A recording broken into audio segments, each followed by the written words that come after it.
Like, have you ever spilled tea or anything, made a mess of yourself? I have spilled tea on myself, I'm not going to lie, but fortunately not when I've been on air, which is good.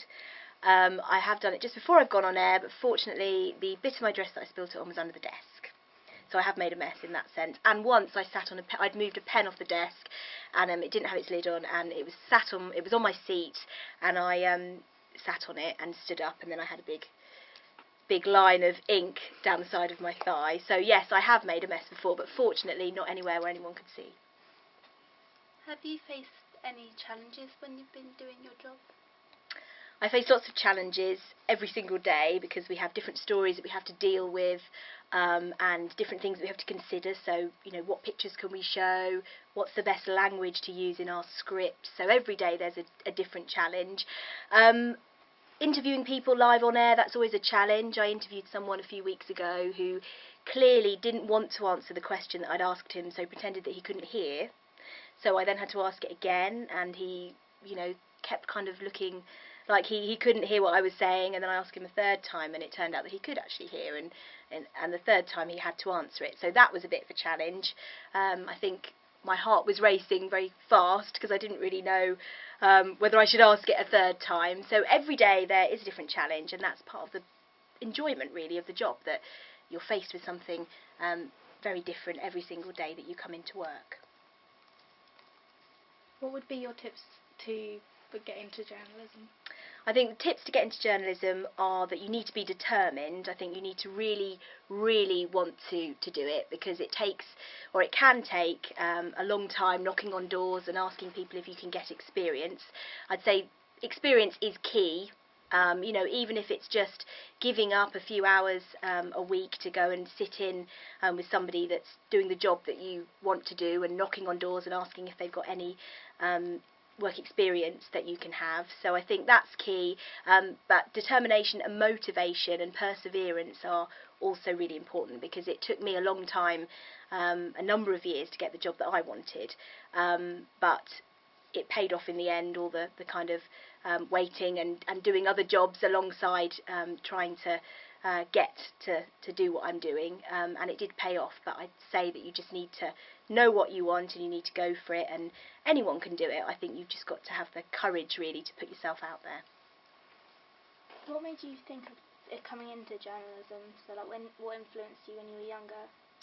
There were lots of things that influenced me when I was younger. My parents had always listened to Radio 4. They were religious listeners. We used to listen to it at breakfast. We used to listen to it when they were cooking the dinner. And then they always used to sit down and watch the 6 o'clock news. So I guess I was surrounded by it from a pretty young age. So all of those things. And we also knew somebody who worked for a newspaper, and he kindly let me go along and spend a week or two with him, shadowing what he did, and he was a journalist on a paper. And I think ever since then I really wanted to do what I'm doing now, and fortunately with a bit of perseverance and a lot of volunteering, I managed to sort of get my foot in the door.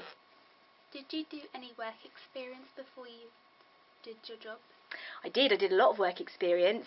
I was a volunteer for I think about 2 years with BBC Voices, obviously here in the Forum where we are now, and throughout that time I've picked up different skills and met different people, and all kind of things that I could use, I suppose, to get a future job. So that was a big bit of my work experience, and it got my face known here as well. So I think that the people in charge of recruiting people then realised that I was able to do a number of things. So work experience is really important, and it also gives you an idea of whether it's something that you want to do in the future as well.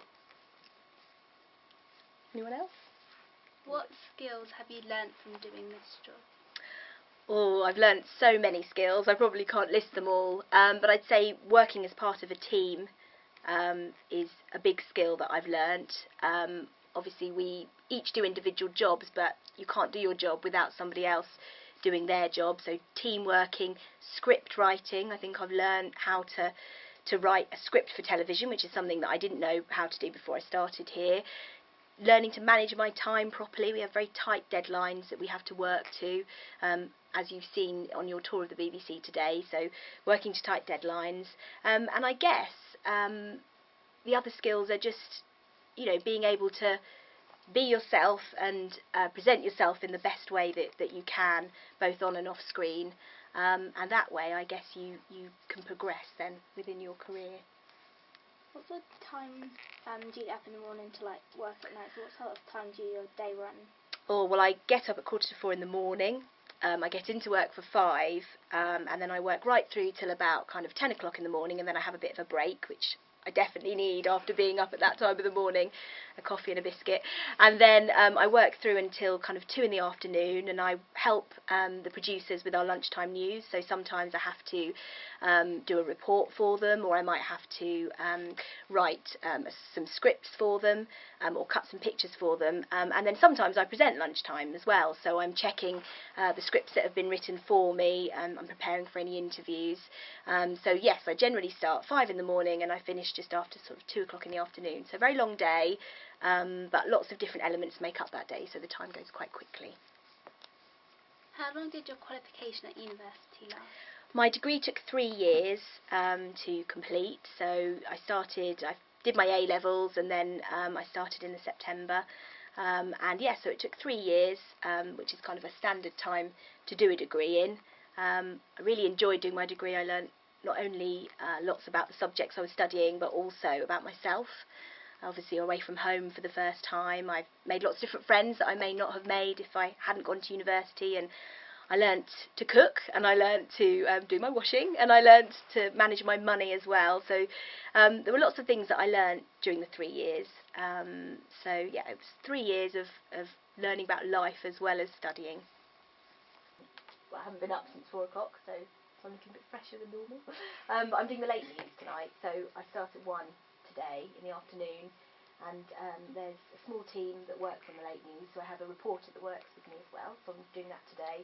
So we'll go in at 1 and we'll have a look at what the main programme are doing at 6:30, and then I'll decide what I think the audience for the late news would be interested in, because there are some stories that we run at 6:30 that the audience is slightly different later on, so it might be that there are some stories that we think they might be more interested in than others, and then we'll start putting together a running order and deciding if there's anybody that we'd like to interview. So we might put some calls in to see if the MP that we want to interview is around today, and whether we can get them into a studio somewhere. So there's lots of kind of, I'll be working on the late news until 10 o'clock, and then we do the headlines, and then we go out at 10:30. So hours and hours of work, and yeah, that's the enjoyment of it as well. But sometimes you do think, oh, I've been working on this all day, and then you blink and it's over. So that's another aspect of the job that